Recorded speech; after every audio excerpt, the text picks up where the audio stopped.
नमस्कार दोस्तों। आज का यूपी का एक न्यूज़ है। एक किसान ने,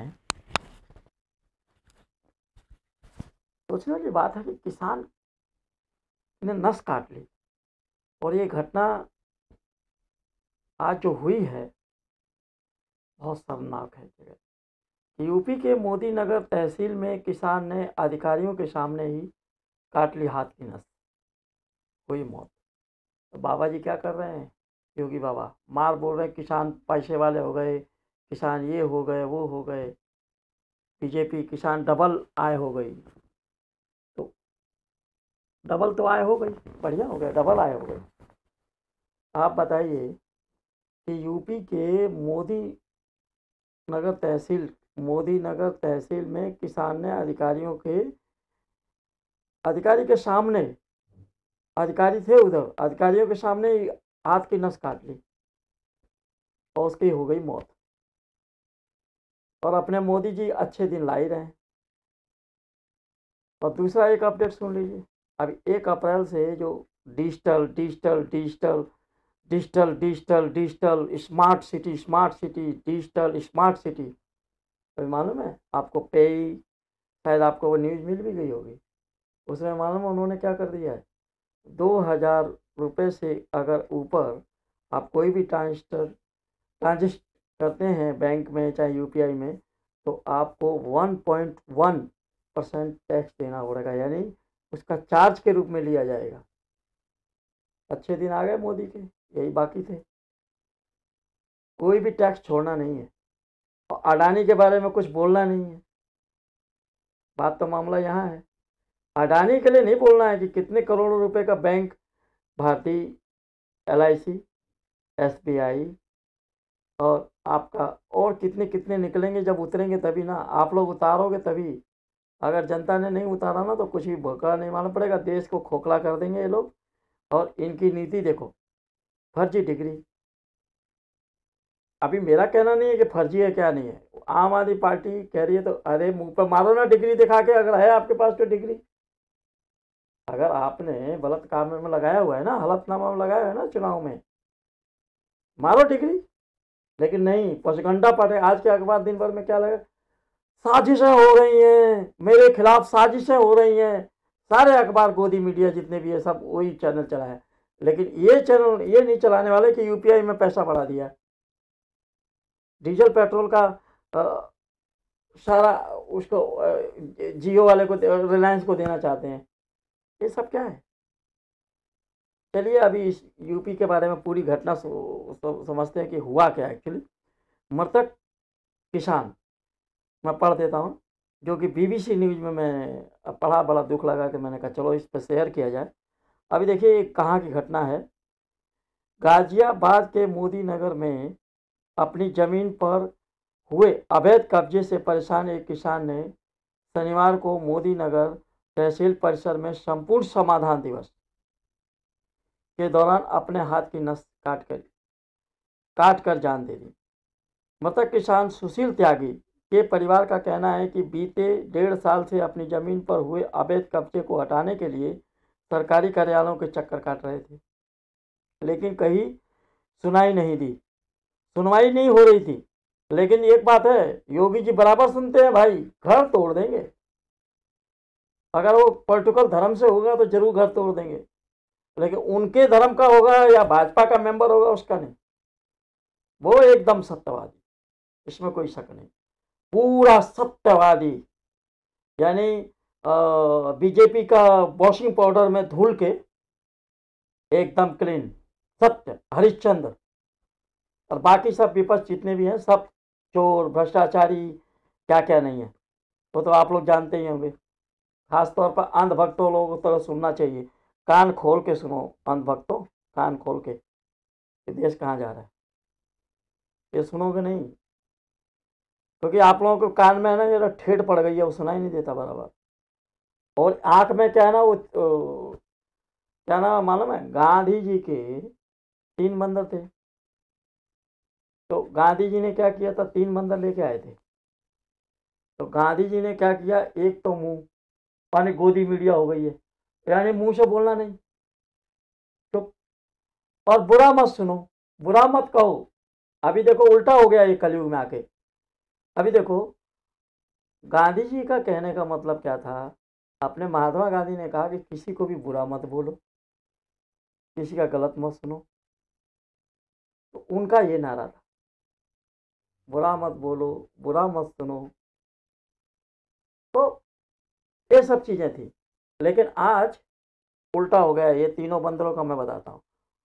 मुंह बंद, गोदी मीडिया एक मुंह नहीं बोलेगी, देश की सच्चाई पब्लिक के सामने नहीं रखेगी। इधर कान में अंधभक्त, अंधभक्त बराबर मोदी जी ने यूज किया है, इसमें कोई शक नहीं है। सारे मूर्ख इधर ही हैं।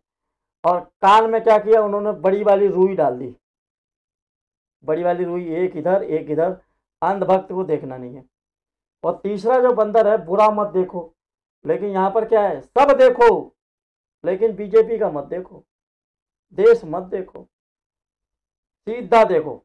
वो क्या बोलते हैं, अपना घोड़े की टाप होती है ना, घोड़ा, और वो घोड़े का कान ऐसे सीधे रहते हैं ना, ऐसे ऐसे सीधा चलो बस, खाली इधर इधर मत देखना। क्योंकि वो बंदर बेचारा तो, महात्मा गांधी तो कुछ और बोल गए। और चौथा और है, एक बंदर और लेके आए। अगर किसी ने मुंह से बोल दिया देशद्रोही देशद्रोही, ये एंटी इंटरनेशनल, एंटी मतलब भारत है, ठीक है। अगर कहीं मुंह से बोल दिया तो एंटी भारत हो गया। और कहीं सही बात सुन ली तो मोदी जी के कान में ठूठा पड़ जाता है। ऐसे बंद, मैं अकेला सब पे भारी, मैं अकेला सब पे भारी, मैं अकेला सब पे भारी। भाई लोग, अंधभक्तों, गैस कहाँ थी, स्मृति ईरानी चिल्ला चिल्ला के गैस लेके चलती थी, आज तो मोटी हो गई है। तो अभी उसको गैस नहीं दिखाई दे रहा कि डबल का तिबल हो गया। बिजली बिल यूपी में मालूम है कितना बढ़ गया है, यूनिट देखते देते देते देते पागल हो गया आदमी। कितनी महंगाई चरम सीमा पे है, वो नहीं दिखाई दे रहा है भक्तों। थोड़ा तो शर्म करो यार, देश के लिए जियो। मैं कहाँ कह रहा हूँ कि किसी का सम्मान मत करो, आपको जो अच्छा लगता है करो, लेकिन अंधभक्ति में इतने भी पागल मत हो जाओ, इतने भी अंध मत बन जाओ कि देश डूब जाए और तुम्हारा परिवार आने वाली पीढ़ी रोए बैठ के। तो ये भी बदलना जरूरी। आज यूपी में एक बेचारे का जमीन, अभी क्या सही है क्या नहीं, मेरे को तो बीबीसी से न्यूज़ मिला, और ये अभी की घटना है 3 घंटे पहले की। तो बेचारो एक किसान ने, थोड़ा दिल से सोचो यार, दिल से, वहाँ घर तोड़ दे रहे हैं किसी गरीब के भी, छोटा सा अपराध किया, क्या नहीं, पटापट एक्शन, राहुल गांधी को पटापट एक्शन। अब बेचारा ये किसान आज हाथ काटने पर मजबूर हो गया। 1.5 साल से अधिकारियों के चक्कर, वो अधिकारी कहाँ थे, फिर अधिकारियों को बोल दो तो जेल हो जाएगी तुमको, मानहानि के पहुंच लोग आ जाएंगे। अरे बेचारे, उनको याद रखो, सुभाष चंद्र बोस भाई, इतने लोगों ने, तुम्हारे पुरखों नहीं भाई, मेरे भी पुरखे, तुम्हारे भी पुरखे, सब पूज्य तुल्य है। उनकी तो कम से कम सम्मान कर लो भाई लोग। कि उन लोगों ने क्या कि राम मंदिर से हमारे खर्चे नहीं चलेंगे। अभी देखो कलकत्ता में क्या हुआ, यही सब समाज में विद्रोह पाल पाल करके ये सब हो रहा है। आप पटना में देखो क्या हो रहा है, उससे हमको खर्चा चलेगा? परिवार के लिए तो रोटी चाहिए, पानी चाहिए, प्रगति का हवा चाहिए, ये तो सब प्रगति देती है ना। तो काहे का धर्म, काहे का वो, अरे धर्म अपने लिए है, दूसरों के लिए थोड़ी ना भाई। आप किसी का भी सम्मान कर सकते हो, आपको अधिकार है, संविधान में अधिकार है, कौन रोक रहा है भाई। चलिए, समझाना तो मेरा मूर्खता ही है, लेकिन फिर भी दिल रोता है यार। गाली देते रहना, जो मर्जी वो करना, सुन लो थोड़ा। अब ये बेचारा किसान के बारे में सोच लो, दिल रोने लगा। 1.5 साल से कौन दबंग है कि जिसने जमीन ले लिया, नस काट लिया उसने, उसके पीछे बच्चे होंगे, क्या होगा क्या नहीं होगा, थोड़ा तो समझो। गरीब गरीब की मुसीबत सुन सकता है। तो सुन लेते हैं, पूरी स्टोरी सुन लेते हैं, हुआ क्या, मैं भी पढ़ लेता हूँ और आप भी जान लो पढ़ने के साथ साथ। मृतक किसान सुशील त्यागी के परिवार का कहना है कि वो बीते 1.5 साल से अपने ज़मीन पर हुए कब्जे को हटवाने के लिए सरकारी कार्यालयों के चक्कर काट रहे थे। लेकिन कहीं सुनवाई नहीं हो रही थी, हो नहीं पा रही थी। मृतक किसान मुजफ्फरनगर की इंदिरा कॉलोनी में रहते हैं। वो मूल रूप से मुरादनगर थाना इलाके के अपने पैतृक गांव टिटौली टिटौली की जमीन को कब्जा मुक्त कराने की कोशिश कर रहे थे। शनिवार को संपूर्ण समाधान दिवस था। इस दिन सरकारी अधिकारी आम लोगों की शिकायतें सुनते हैं। अरे भाई, सुनते हो तो कम से कम सुन तो लो, क्या है हुआ क्या नहीं वो तो मालूम नहीं, और उनकी समस्या का समाधान करते हैं। सुशील त्यागी कार्रवाई न होने से परेशान थे। उन्होंने चाकू से अपना ही हाथ काट लिया और प्रार्थना पत्र को अपने खून से रंग दिया। बताओ कितना पीड़ित होगा वो आदमी। अभी भी मर गया बेचारा, उसके अभी भी जाके एक्शन लो यार अधिकारी लो, भाई लोग। आप भी एक गरीब परिवार से ही आए हो, आप लोगों में क्यों, राजनीतिक पार्टियां तो करेंगी भाई, उनको वोट चाहिए, लेकिन कम से कम अधिकारी आप लोग तो वही परिवार वाले हो, कम से कम आप लोगों को तो ये सब देखना चाहिए। मृतक की पत्नी परिणता कहती है कि शनिवार को वो वो बड़ी आस लिए घर से निकले थे। उन्हें देखकर जरा भी नहीं लग रहा था कि वो ऐसा भी कदम उठा सकते हैं। दोपहर को उनके पास खबर आई कि उनकी तबीयत खराब हो गई है, जल्दी से मेरठ अस्पताल आ जाइए। बाद में पता चला कि उन्होंने अपने हाथ काट लिया, जिसकी वजह से उनकी मौत हो गई। ओह, श्रद्धांजलि। तो वही बात है कि सोचने वाली बात है। प्रणेता का ये भी आरोप है कि स्थानीय पटवारी ने उनसे उनके पति से 2 लाख रुपए की रिश्वत मांगी थी। योगी जी, आपके राज्य में कोई रिश्वत नहीं ले सकता है, लेकिन पटवारी रिश्वत मांग रहा है, देख लीजिए। मरा हुआ व्यक्ति झूठ नहीं बोलेगा। लेकिन उनके पति ने देने से इनकार करते हुए अपने हक की लड़ाई खुद लड़ने की। क्या हक की लड़ाई लड़ोगे भाई, नाजायज तो होता ही है। खुद लड़ने की ठानी थी।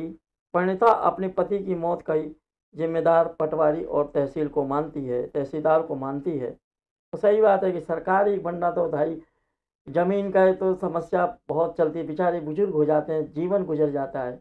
इस पर भी कुछ योगी जी ध्यान दीजिए भाई, थोड़ा इस पर भी अगर आपके बस की बात हो तो सुधार करिए, नहीं हो बस की बात तो कम से कम लेटर केंद्र सरकार को दो, न्यायालय में दो कि ये सब थोड़ा जल्दी जल्दी सुना। राहुल की तरह नहीं, राहुल ने खाली मुंह से बोल दिया, मुंह से एक वर्ग का अपमान हो गया, 2 साल की सजा भी हो गई। इतनी फास्ट सेवा, इतनी सुपर फास्ट तो मैं जो हवाई जहाज नहीं चलता। तो थोड़ा इसमें भी सुपर फास्ट लिया जाए, गरीबों के भी आंदोलन में, गरीबों के बेचारे के भी, उनके भी थोड़ा सा, वो बेचारे पैसे नहीं रहते, खाते पीते बेचारा 10 रुपये वो वकील लूटता रहता है, वो लूटता रहता है, तारीख पे तारीखें चले करती हैं। इन पे भी प्लीज़ ध्यान दिया जाए, मेरी रिक्वेस्ट है। आप देखिए प्रशासन का क्या कहना है, प्रशासन ने इसका क्या जवाब दिया है वो भी सुन लीजिए। किसान सुनील त्यागी के बड़े बेटे रवीश त्यागी नोएडा में जॉब करते हैं। वो कहते हैं कि ढिटौली गांव में उनकी कुछ ज़मीन है। पिता उसे बेचना चाहते थे, लेकिन फिलहाल वो मौके पर कम थी। इसी वजह से पिता उस ज़मीन की पैमाइश और पूरा करने के मकसद से मोदीनगर तहसील के चक्कर काट रहे थे। रवीश त्यागी भी अपने पिता की मौत का जिम्मेदार जिला प्रशासन को ठहरा रहे हैं। गाजियाबाद की एडीएम प्रशासन ऋतु सुहास कहती हैं कि ये घटना उनके संज्ञान में है। सुहास कहते हैं कि उन्हें तत्काल प्राथमिक उपचार के बाद मेरठ ले जाया गया, लेकिन वो बच नहीं पाए। अब तो मर गए, अब क्या करोगी छुड़ा के, अब रखिए, वो बच नहीं सके। प्रशासन अभी किसान की मौत की वजह कलाई काटने या खून बहाने को नहीं मानना है। बताइए, लिपापोती करिए। एडीएम प्रशासन कहते हैं कि प्रथम दृष्टा ब्लड बहने या इस घटना से मौत का होना प्रतीत नहीं हो रहा है। बाकी मेडिकल रिपोर्ट आने के बाद ही मौत का कारण स्पष्ट हो पाएगा। संभवतः उनकी मौत हार्ट अटैक से हुई है। देखिए, अब तो डॉक्टर ही बताएंगे, मैं भी इसमें कुछ नहीं कह सकता। शायद अधिकारी ठीक कह रहे हों, क्योंकि वो लोग वहाँ का देख रहे हैं, हम लोग क्या बोल सकते हैं। अभी तो न्यूज़ में लिखा हुआ वो बोल सकते हैं।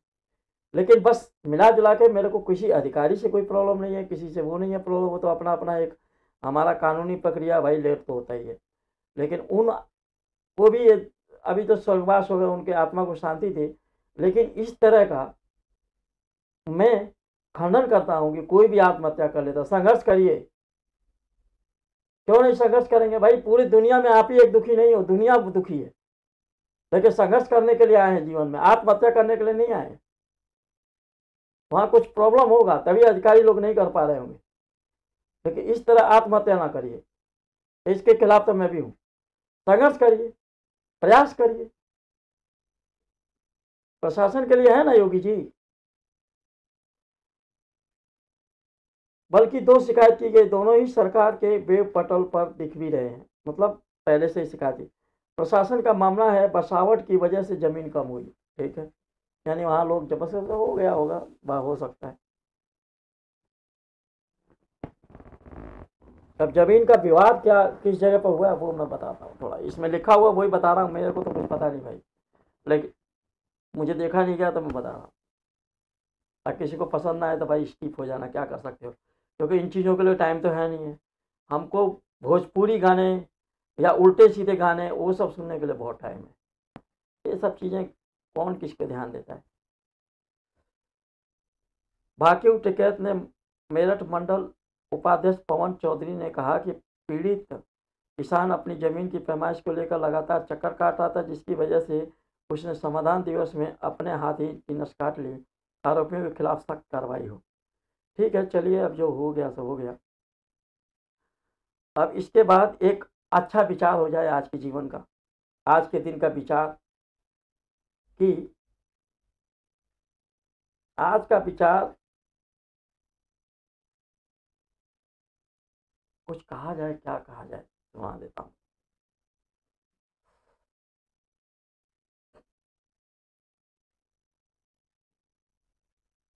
अभी देखिए, मेरे एक किसी ने खूब कहा है, किसी भी व्यक्ति को ये नहीं सोचना चाहिए कि वो अपनी जिंदगी में कितना खुश है, बल्कि ये सोचना चाहिए कि उसकी वजह से कितने लोग खुश हैं।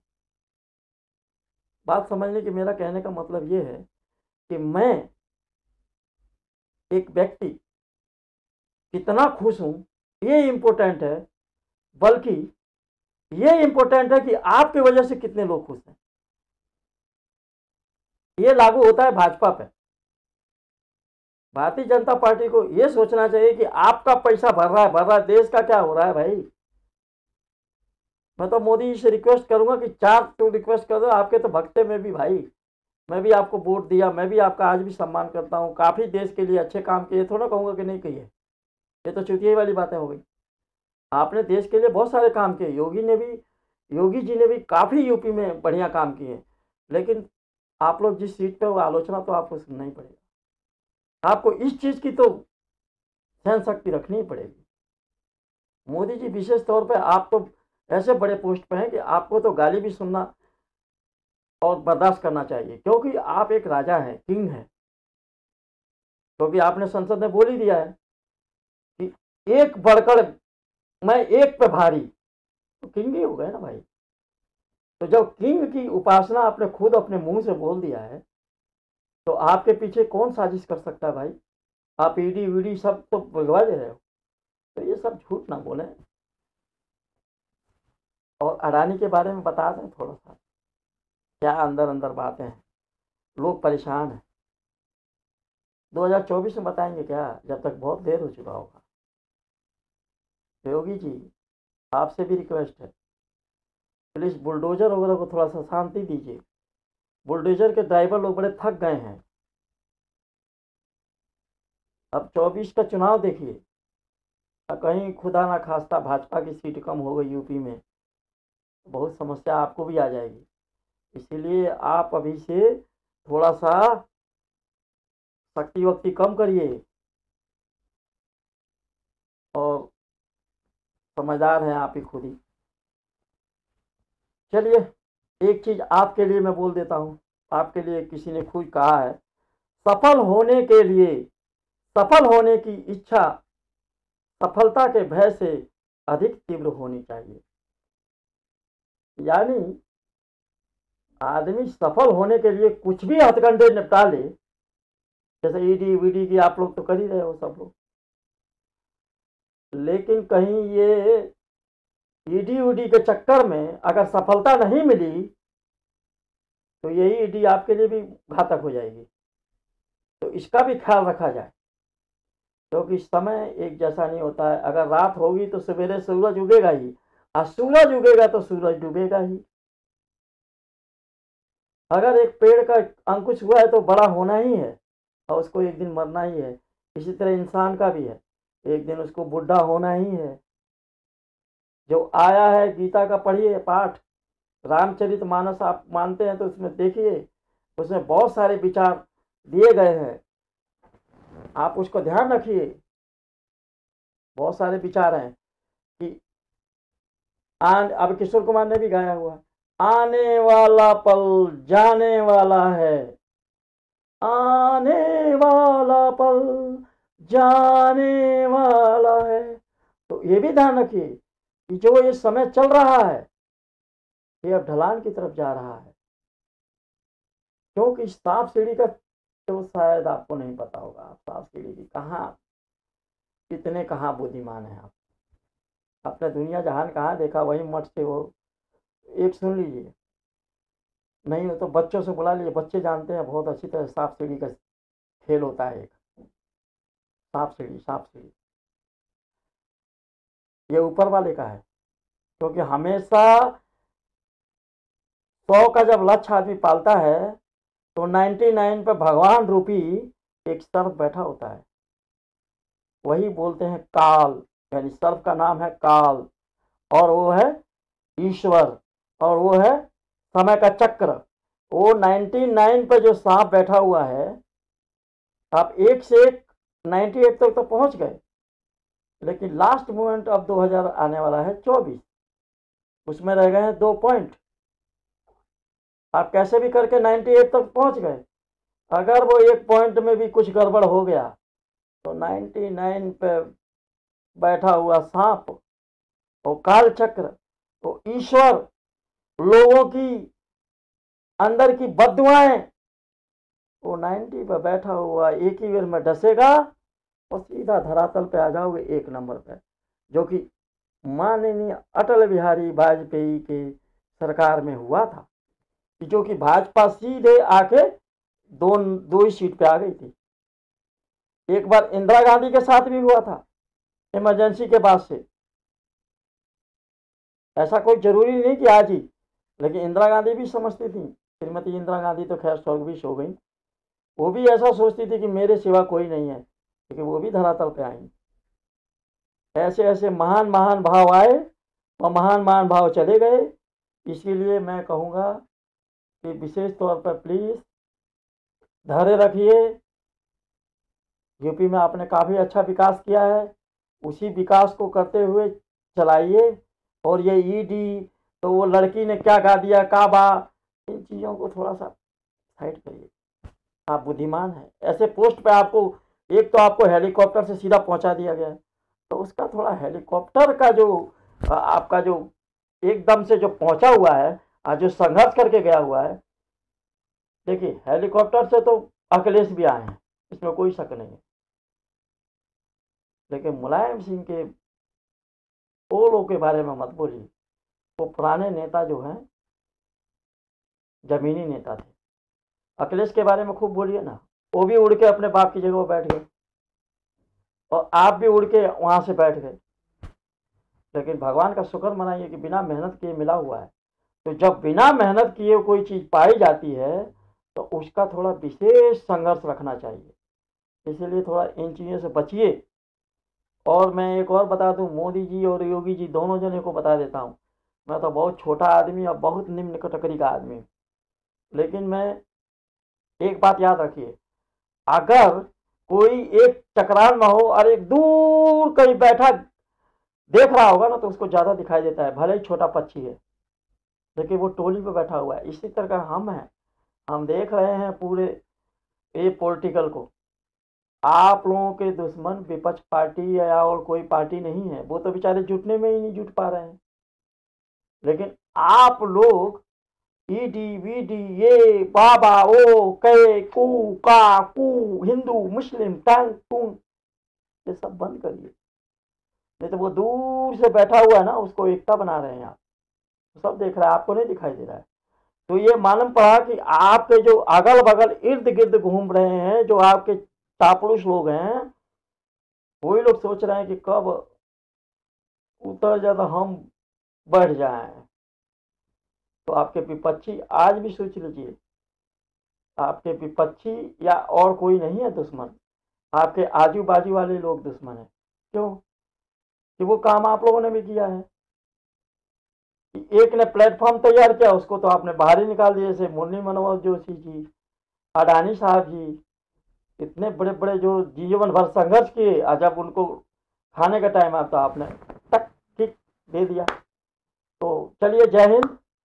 आगे बातें होंगी, बहुत लोगों को बुरा लगा होगा तो दहे दिल से क्षमा चाहता हूँ, लेकिन कहना पड़ता है भाई, तीखा तो सुनना पड़ेगा आप लोगों को।